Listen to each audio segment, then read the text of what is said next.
మరో ఏడాదిలో పాదయాత్ర చేపడతానని ప్రకటిస్తూ రాబోయే స్థానిక సంస్థల ఎన్నికల యుద్ధానికి సిద్ధం కావాలని వైసీపీ శ్రేణులకు మాజీ సీఎం జగన్మోహన్ రెడ్డి దిశానిర్దేశం చేశారు.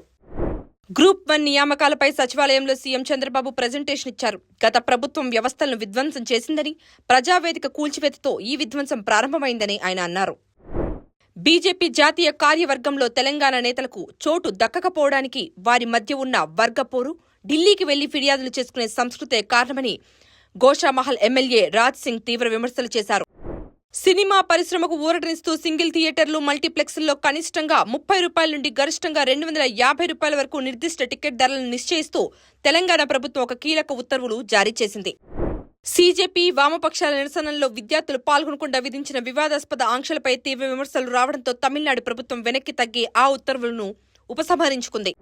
కేంద్ర కేబినెట్ 13,041 కోట్ల అంచనాలతో పలు కీలక రైల్వే ప్రాజెక్టులకు ఆమోదం తెలపగా అందులో భాగంగా 2,229 కోట్లతో ఏపీలోని గుమ్మండుపుడి, గూడూరు మధ్య 3, 4వ రైల్వే లైన్ల నిర్మాణానికి గ్రీన్ సిగ్నల్ ఇచ్చింది.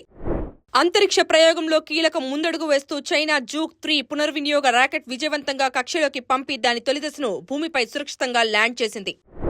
ఇరాన్తో చర్చలు జరిపే ప్రణాళికలేమీ తమ వద్ద లేవని అమెరికా అధ్యక్షుడు డొనాల్డ్ ట్రంప్ తెలిపారు. హర్మూజ్లో నౌకపై దాడి జరిగినప్పటికీ పరిమిత స్థాయిలో రాకపోకలున్నాయని, జలసంధి తెరిచే ఉందని పేర్కొన్నారు. టాక్సిక్ చిత్రం కేవలం పెద్దల కోసం మాత్రమే రూపొందించామని, ఇందులో ఉండే తీవ్రమైన విషయాల దృష్ట్యా పిల్లలు ఈ సినిమా చూడవద్దని నటుడు యష్ స్పష్టం చేశారు.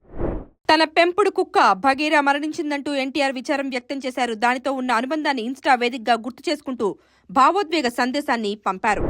బంగ్లాదేశ్తో టెస్ట్లో ఆస్ట్రేలియా ఓపెనర్ ట్రావిన్ హెడ్ వైఫల్యంతో ఐసీసీ మెన్స్ టెస్ట్ బ్యాటింగ్ ర్యాంకింగ్స్లో నెంబర్ 1 స్థానాన్ని ఇంగ్లాండ్ బ్యాటర్ హ్యారీ బ్రూక్ కైవసం చేసుకోగా జో రూట్, స్టీవ్ స్మిత్ తర్వాతి స్థానాల్లో నిలిచారు. Please subscribe to the channel and download the Politicos app from the links in the description.